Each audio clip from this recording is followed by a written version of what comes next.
북한이 가상화폐 해킹 등으로 전 세계에서 세 번째로 많은 비트코인을 보유한 국가라는 주장이 나왔습니다. 세계 최대 코인 거래소 바이낸스의 바이낸스 뉴스 등은 오늘 북한의 해킹 조직 라자루스가 비트코인 김정은의 지령에서 시작됐습니다. 방글라데시 중앙은행 직원에게 메일이 하나 도착합니다. 방글라데시 중앙은행에 돈을 털어오라 하나로 3,400억 원여의 암호화폐를 탈취합니다. 북한의 실수가 엄청난 결과로 시바이누가 단기간 급락을 보여주기도 했죠. 전 세계 암호화폐 피해는 6조 규모로 추정되고 있습니다. 막힌 결제 시스템을 대체하기 위해 리플을 활용하려는 1억 달러의 시바이누가 털리면서 2025년 암호화폐 프로젝트라고 적힌 드디어 시작됐습니다. 지금 우리는 암호화폐 시대에 살고 있다고 해도 과언이 아닙니다. 이 시장은 글로벌하게 성장하며 이제는 주류 투자 수단으로 자리 잡았습니다. 암호화폐 시장이 이렇게 급성장한 것은 생각보다 오래되진 않았는데요. 그렇다면 암호화폐의 역사는 어떤 이야기를 품고 있을까요? 2008년 전 세계를 충격에 빠뜨린 금융위기. 당시 리먼 브라더스라는 거대 은행의 파산으로 금융 시스템에 대한 신뢰가 땅에 떨어졌습니다. 많은 사람들이 기존 금융 시스템에 불신을 품게 되었고, 그때 갑자기 등장한 한 아이디어가 세상을 바꾸기 시작했습니다. 그 주인공은 바로 사토시 나카모토. 사토시는 비트코인이라는 암호화폐를 선보이며 기존의 은행 시스템을 벗어나 개인들끼리 직접 거래할 수 있는 탈중앙화된 시장을 제시했습니다. 블록체인 기술을 통해 거래의 안정성도 보장하면서 은행 없는 거래라는 혁명적인 개념을 실현하려 했습니다. 하지만 사토시 나카모토가 꿈꾸었던 이상적인 미래와는 달리 암호화폐 시장은 완전히 다른 세계로 흘러갔습니다.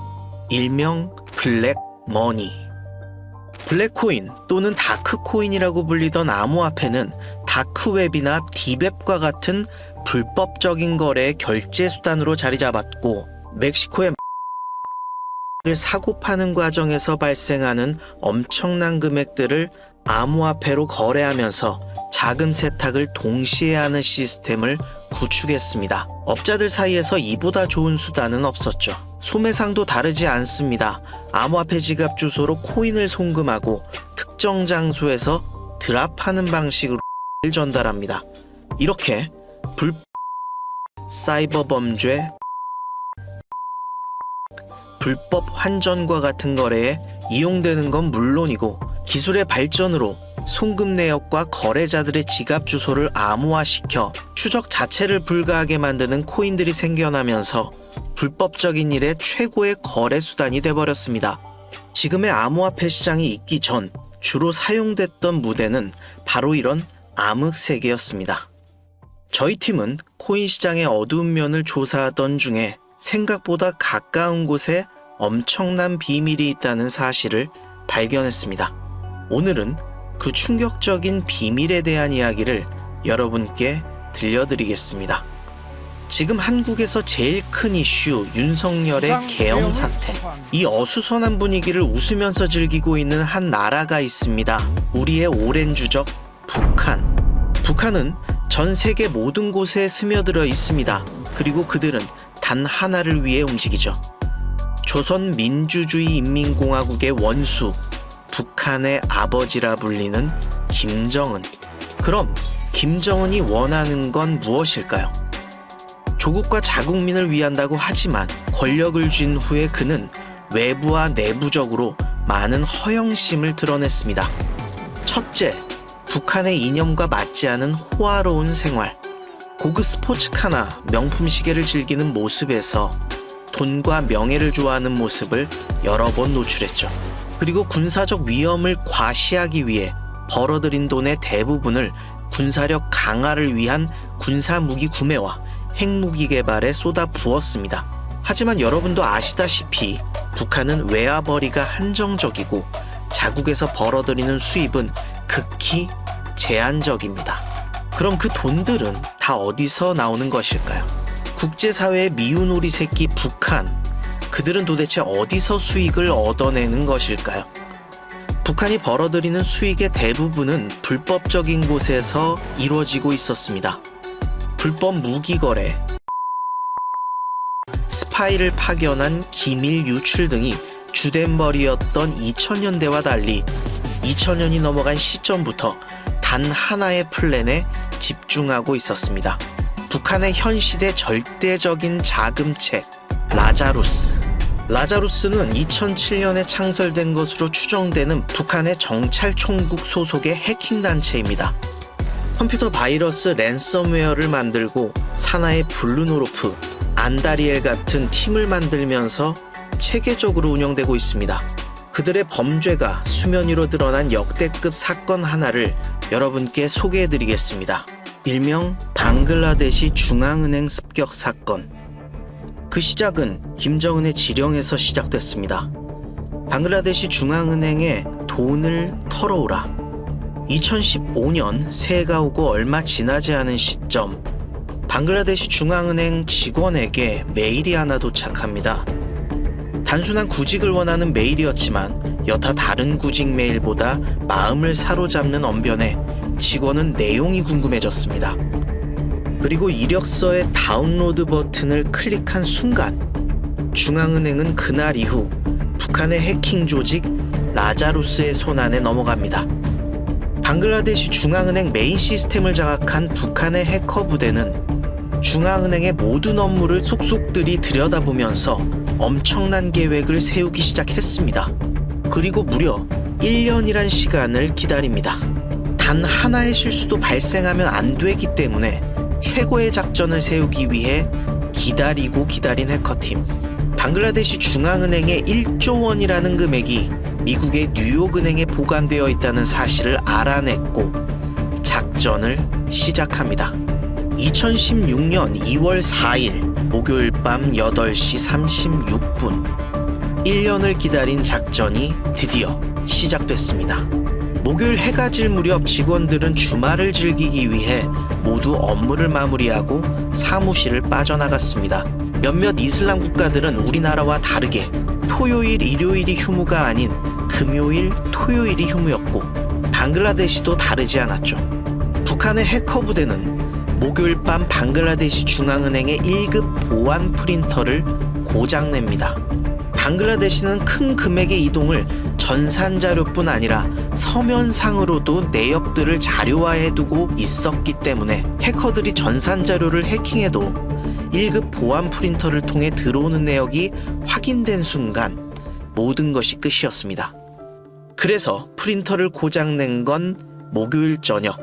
이미 모든 직원들은 퇴근했고 북한의 해커들은 미국의 뉴욕은행에서 방글라데시에 1조 원이라는 금액을 35번에 나누어 이체하는데 성공합니다.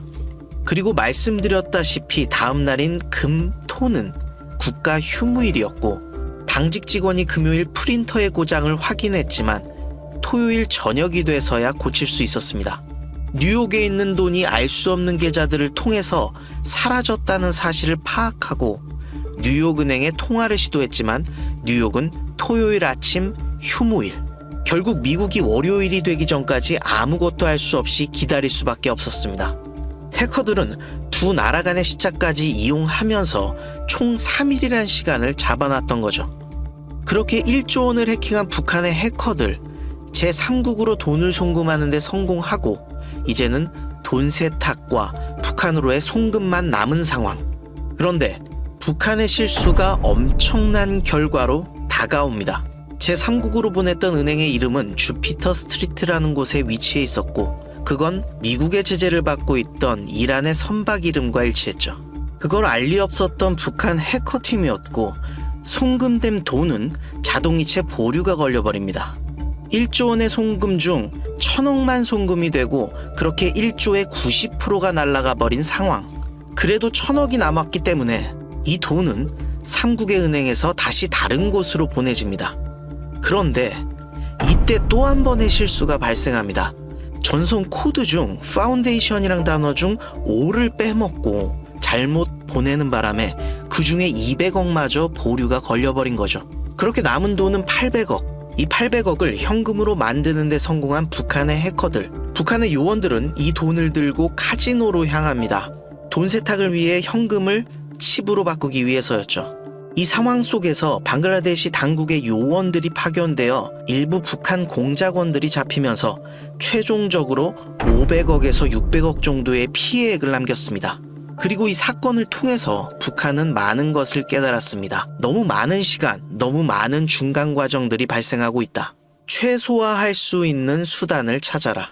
그래서 찾아낸 것이 바로 암호화폐입니다.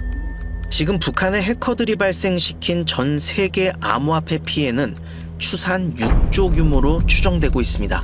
최근 있었던 사건들로는 5년 전 업비트 580억 암호화폐 탈취 사건, 2019년 11월 업비트에 있던 34만 2천 개의 이더리움이 북한의 라자루스에 의해 탈취된 사건으로 현재 시세로 무려 1조 4,700억에 해당됩니다.